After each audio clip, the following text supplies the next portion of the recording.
안녕하세요, 캡틴 나나입니다. 저는 지금 일본으로 워케이션을 와 있습니다. 온라인 사업의 가장 큰 장점 중에 하나가 이렇게 장소에 크게 영향받지 않고 어디서든 일할 수 있다는 것 같은데요. 사실 예전에 일했었던 환경에 비해서 지금은 일할 수 있는 환경이 이렇게 좋아졌구나 라는 생각이 듭니다. 요즘 부자가 되기 전이나 운이 좋아지기 전 나타나는 징조에 대한 이야기들이 많이 있는데요. 저 역시 예전에는 난 항상 운이 없다라고 생각해 왔습니다. 어떤 일이 성사되거나 좋은 결과를 받을 때도 항상 장애물이 있어서 힘겹게 되거나 마지막에 괜시니 넘어가는 경우가 굉장히 많았거든요. 그때는 그냥 제가 그렇게 운이 없는 사람인 줄 알았어요. 그게 내 운명인가 보다 하고요. 근데 지금은 그런 생각을 전혀 하지 않습니다. 이렇게 제가 생각의 변화를 갖고 하는 일마다 원하는 대로 잘 흘러가게 되기까지 저 역시 어떤 변화가 있었을까 곰곰이 생각해 봤는데요. 뚜렷하게 떠오르는 세 가지가 있어서 오늘은 이 주제로 이야기를 해볼까 합니다. 첫 번째로는 어떤 큰 계기가 있었다는 겁니다. 그게 어떤 사건이거나 새로운 경험이거나 힘든 일이 생긴 거나 하는 방식으로요. 저 같은 경우는 인생에 터닝 포인트가 몇 번 있었는데 새로운 경험으로 인해서 이런 제3의 눈이 떠진 것 같은 경험이 반이었고요. 나머지 반은 굉장히 힘든 일을 겪었을 때였는데 그때를 기점으로 가치관이나 환경이 크게 변했고요. 그게 결국엔 좋은 쪽으로 흘러가게 되었습니다. 한 번은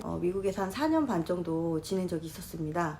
유학을 간 건 아니고 외노자의 신분으로 열심히 일을 하면서 지냈는데 어느 날은 정말로 주머니에 10불밖에 남지가 않은 거예요. 그때 일도 없었고 아무것도 할 수 있는 게 없었어요. 돈이 들어오려면 시간이 조금 더 필요했었어요. 그래서 이 10불을 가지고 일주일을 버텨야 했었는데 마지막으로 이걸 뭘 쓸까? 라면을 살까? 차 기름값을 넣을까? 이런 고민을 하다가 계속 밥은 먹고 살아야 되니까 그때 찬장에 라면밖에 없었던 거예요. 그래서 라면을 매일 먹다 보니까 제가 평소에 라면 되게 좋아하거든요. 근데 라면을 매일 먹다 보니까 라면을 나중에는 먹기만 하면은 토를 하게 되는 상황까지 온 거죠. 그래서 그때 정말 바닥까지 라고 생각이 들 정도로 되게 힘들었었는데 이러다 정말 내가 굶어 죽겠다라는 생각이 드는 거예요. 요즘 세상에 굶어 죽는 게 정말 쉬운 일이 아니잖아요. 그래서 무작정 그냥 이력서를 써가지고 이거를 들고서는 저는 LA 한인타운에 있었는데 거기에 옷 관련된 산업 공장이 몰려있는 지역이 있어요. 거기를 자바라고 부르거든요.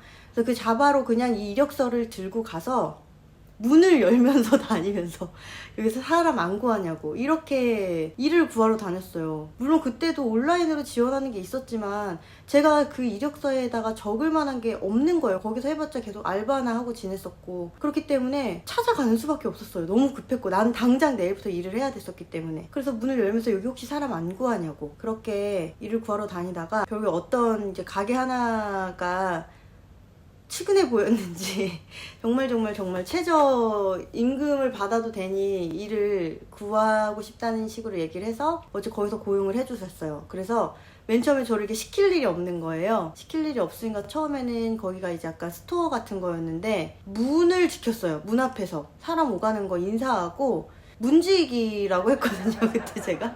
그래서 문지기 일을 하면서 중간중간에 문지기를 하다가 안에서 또 좀 뭐 할 일이 생기면 가서 도와주고 뭐 이런 식으로 야금야금 제가 할 수 있는 일들을 이렇게 찾아가게 되었거든요. 그러다 보니까 여기가 공장에서 옷을 만들면은 옷을 전시를 해놓는 도매로 파는 그런 스토어였는데 거기에서 야금야금 저의 역량을 키워가다 보니까 이제 공장에 가서 일을 해보라고 프로모션이 된 거죠. 승진이 된 거예요. 그래서 공장에 가가지고 또 새로운 일들을 조금씩 또 야금야금 해갔고 그런 식으로 제가 할 수 있는 일들이 많아지다 보니까 그 생산관리 어시, 프로덕션 매니저 어시까지 제가 하게 됐고 결국에는 계속 고속 승진을 해서 제가 프로덕션 매니저까지 달고 나왔거든요. 몇 개월 만에. 그때 그 경험이 지금 제 경력에도 매우 도움이 되었고요. 사업할 때도 굉장히 도움이 됐던 경험이에요. 왜냐면 제가 그전에는 굉장히 수동적으로 살았는데 그 일을 겪고 나서부터 사람이 얻고자 하면 구해지는구나 라는 이런 가치관이 깊숙이 박히게 됐어요. 그 다음 나타나는 현상은 주위 환경이 바뀐다는 거예요. 아까 같은 어떤 계기를 겪고 나면은 환경이 바뀌는 경우가 굉장히 많습니다. 저는 그때 미국에서 학생 비자로 머물다가 한 4년 반쯤 됐을 때 저희 친오빠가 결혼을 한다 그래서 한국에 나오게 됐어요. 근데 5년 비자였기 때문에 그걸 연장을 하거나 그러지 않으면은 5년 지난 후에 한국에 나온 다음에는 미국을 다시 못 들어가게 되는 거죠. 그러니까 계속 한국에 나오지 않고 계속 미국에 있어야 되거나 아니면 아예 한국을 나와야 되는 이 기로에 그때 있었거든요. 그래서 그때 당시에 마음도 힘들고 여러 가지 힘든 일이 있어서 아예 한국으로 나올까. 근데 또 나오긴 너무 무섭고 거기에 생활이 적응이 됐기 때문에 굉장히 고민을 하다가 아 그래 가족과 친구들이 있는 한국으로 돌아오자라고 마음을 먹고 짐을 정리하러 미국에 다시 들어갔어요. 근데 제가 그때 입국심사대에서 정말 운이 없었죠. 재수가 없었던 케이스예요. 저는 걸렸어요. 학생 비자 신분은 원래 일을 하면 안 되는데 저는 한인타운에 살았거든요. 근데 거기서는 대부분 다들 그렇게 알바를 하거나 일을 하면서 사는데 그 당시에 무비자가 맨 처음 열리면서 일만 하러 잠깐 들어왔다가 나가는 사람들이 너무 많이 생긴 거예요. 그 시즌에 그냥 저도 입국을 했고 걸린 거예요. 뭔가 좀 안 맞았던 거죠. 입국심사대에서 뭔가 이제 이상하니까 저쪽 오피스로 들어가라고 해요. 저는 그때까지만 해도 좀 오래 걸리겠네 나가기까지 밖에서 친구 기다리는데 뭐라 그러겠다 이런 생각을 하고 있었는데 정말 취조를 하거든요. 어떻게 하냐면은 좀 몇 가지 물어보다가 더 의심쩍다는 생각이 들었나 봐요.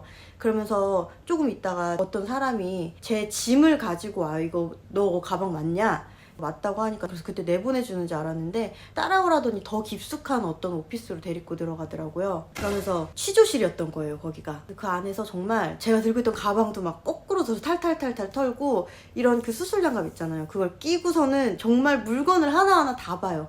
그러다가 제 핸드폰이 있었는데 그때 검사했던 검사관이 한국말도 하고 영어도 할 줄 아는 한국 2세였던 거죠.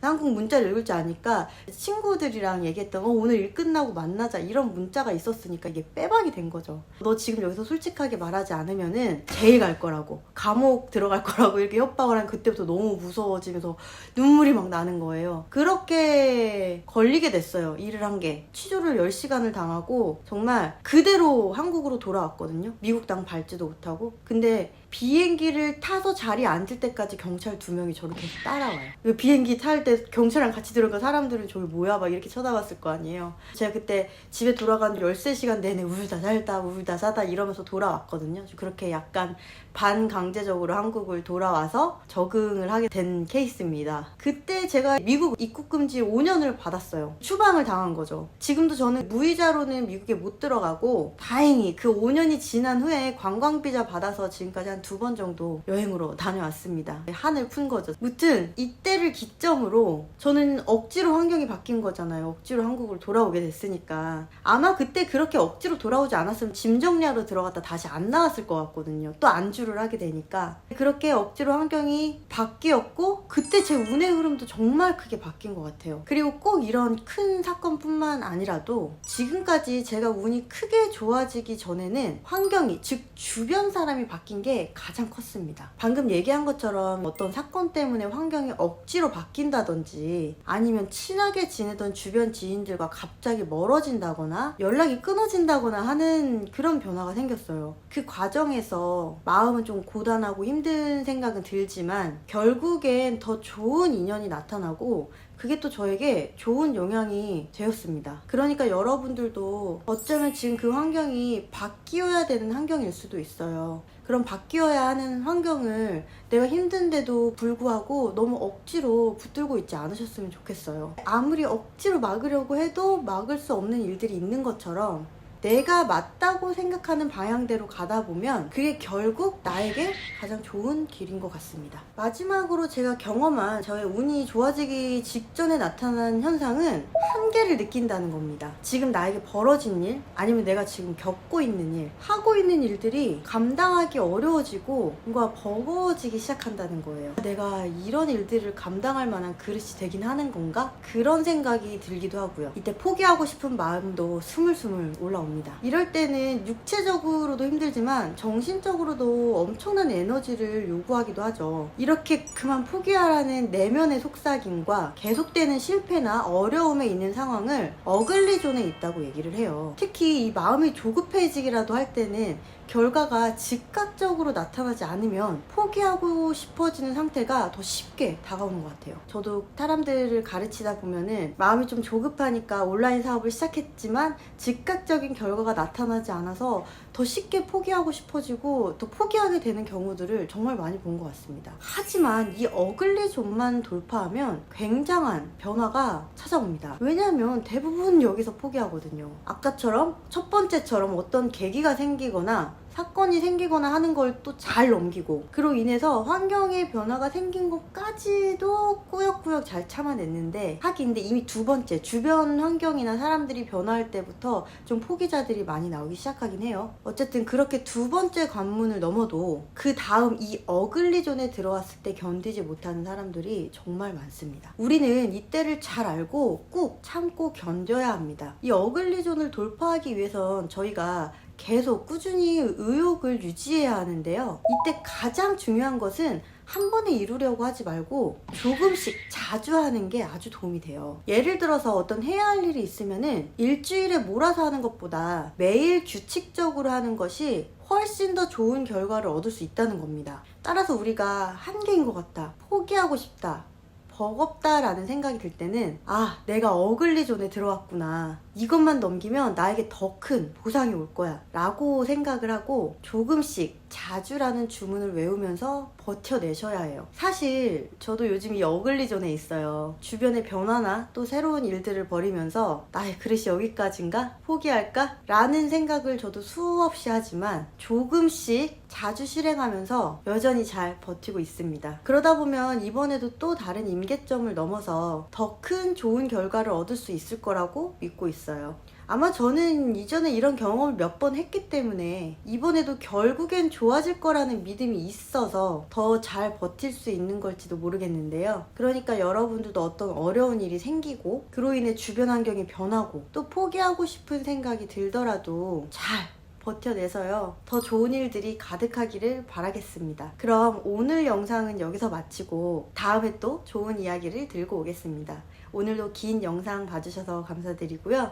구독과 좋아요, 알림 설정은 제가 영상을 만드는데 큰 힘이 됩니다. 그럼 다음 영상에서 뵐게요. 안녕.